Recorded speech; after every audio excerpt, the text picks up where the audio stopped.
नमस्कार। आपका अखबार के YouTube चैनल पर आपका स्वागत है। मैं हूं प्रदीप सिंह। अटल जी की एक कविता है, उसकी एक लाइन है कि छोटे मन से कोई बड़ा नहीं होता।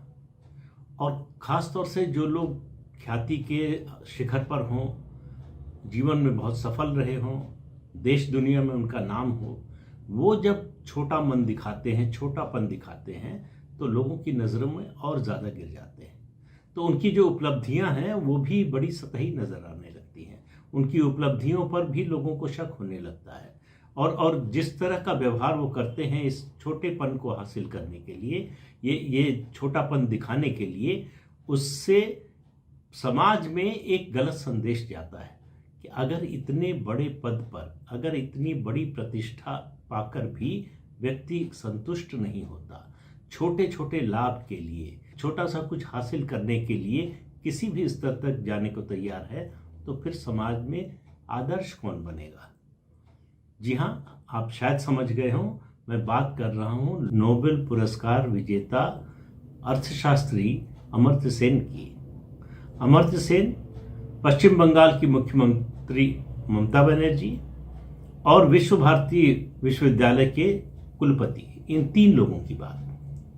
इन तीन लोगों के बीच में जो कुछ चल रहा है वो भारतीय समाज के लिए, भारतीय राजनीति के लिए, भारतीय शिक्षा व्यवस्था के लिए और भारतीय जीवन की जो नैतिकता है, जो शुचिता है, उस सब के लिए अच्छा नहीं है। एक विवाद चल रहा है काफ़ी दिनों से कि अमर्त्य सेन, उनके पिता आशुतोष सेन, उनको विश्व भारती विश्वविद्यालय ने 1.25 एकड़ 1.25 एकड़ जमीन जो है लॉन्ग लीज पर दी थी। विश्वविद्यालय का आरोप यह है कि अमर्त्य सेन ने 1.3 एकड़ पर कब्जा कर लिया है, यानी अवैध कब्जा किया हुआ है, और उनसे कहा गया कि आप जो अवैध कब्जा है उसको छोड़ दीजिए। अमर्त्य सेन इसके लिए तैयार नहीं थे, लगातार इसके लिए लड़ते रहे, इसका विरोध करते रहे और ये बताने की कोशिश करते रहे कि उनका पैतृक निवास छीना जा रहा है। इसमें कूदी ममता बनर्जी।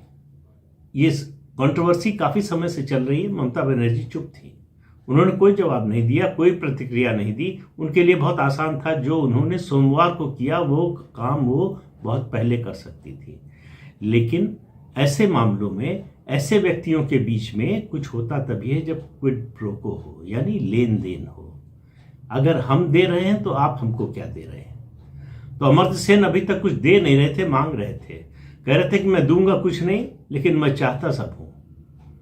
यही काम उन्होंने जो है नालंदा विश्वविद्यालय में किया। 2012 में यूपीए सरकार ने नालंदा विश्वविद्यालय शुरू हुआ तो उसका उनको चेयरमैन बनाया।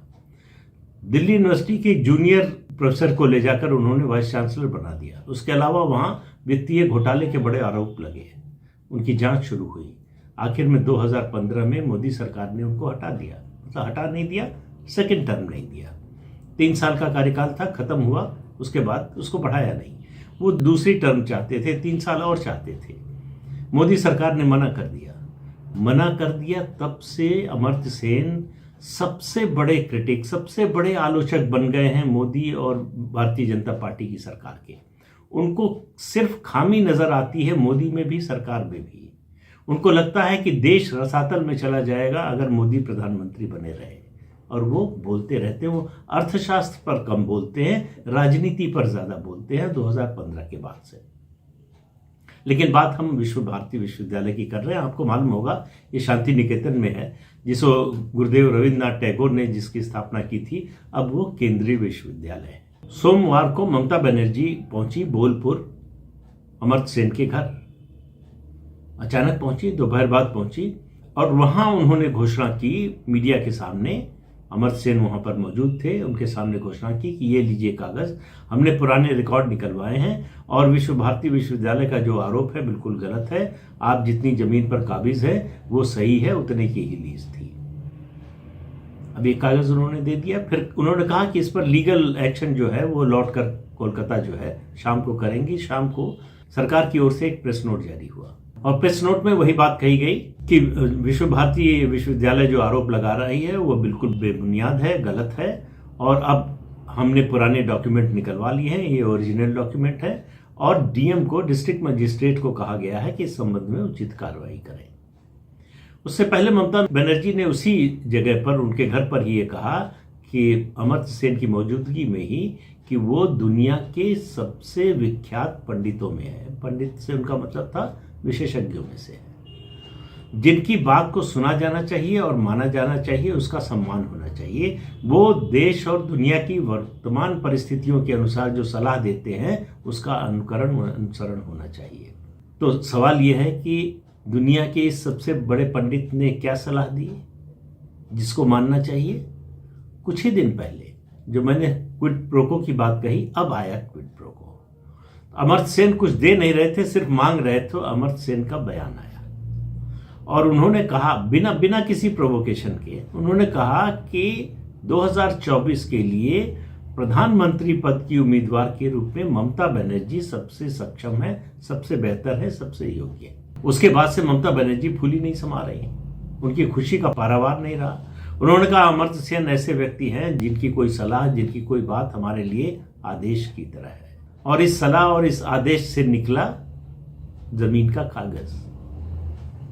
अब आप देखिए कि इतने बड़े लोग कितने छोटे स्तर पर जा सकते हैं, किस तरह से जमीन का एक छोटा सा हिस्सा 1.25 एकड़ जो विश्व भारती कह रही है, कब्जा कितने पर है? 1.38 एकर्स में। इतना सा हिस्सा छोड़ने को तैयार नहीं है, और नोबेल प्राइज विजेता है और देश और दुनिया में नाम है जिनका, उनको जमीन के इस छोटे से टुकड़े के लिए अपनी प्रतिष्ठा दांव पर लगाने में कोई संकोच नहीं हुआ, और उनकी ओर से खड़े होने में ममता बनर्जी को संकोच नहीं हुआ। अब एंट्री हुई तीसरे प्लेयर की, विश्व भारती विश्वविद्यालय के वाइस चांसलर विद्युत चक्रवर्ती। अब उनकी एंट्री क्यों हुई? क्योंकि उसी प्रेस कॉन्फ्रेंस में जब अमर्त्य सेन के घर गई थी ममता बनर्जी, तो उन्होंने कहा कि पता नहीं ये व्यक्ति, नाम नहीं लिया वाइस चांसलर का, वाइस चांसलर होने के योग्य भी है कि नहीं। ये बात वाइस चांसलर को स्वाभाविक था कि बुरी लगती। तो उन्होंने दूसरे दिन, 2 दिन बाद, सोमवार की बात ये थी जब ममता बनर्जी बोली, बुधवार को एक बयान, एक प्रेस नोट जारी किया और कहा कि विश्व भारती केंद्रीय विश्वविद्यालय है, हमें आपकी सलाह की जरूरत नहीं है, हमें प्रधानमंत्री का मार्गदर्शन प्राप्त है। और ममता बनर्जी ने चूंकि ये भी कहा था कि इसको, विश्वविद्यालय को सैफ्रनाइज करने की कोशिश हो रही है। जब वो अमर्त्य सेन से मिलने गई तो कुछ स्टूडेंट्स और उसके अलावा एक वहाँ से निकाले हुए प्रोफेसर, वो भी मौजूद थे वहाँ। उनसे कहा कि हम आपकी लड़ाई लड़ेंगे, आपके साथ खड़े रहेंगे, आपके साथ कोई ना खड़ा हुआ तब भी हम खड़े रहेंगे। ये सब बातें हुई। उसके बाद जवाब आया विद्युत चक्रवर्ती वाइस चांसलर, उन्होंने ये बात कही, लेकिन वो यहीं रुके नहीं, वो इसके आगे गए। उन्होंने कहा कि आप चापलूसों से घिरी हुई है, आप कानों सुनी बात पर यकीन करती हैं, उसके हिसाब से काम करती हैं, अपने दिमाग का भी इस्तेमाल किया कीजिए। उन्होंने कहा कि ऐसा क्यों है?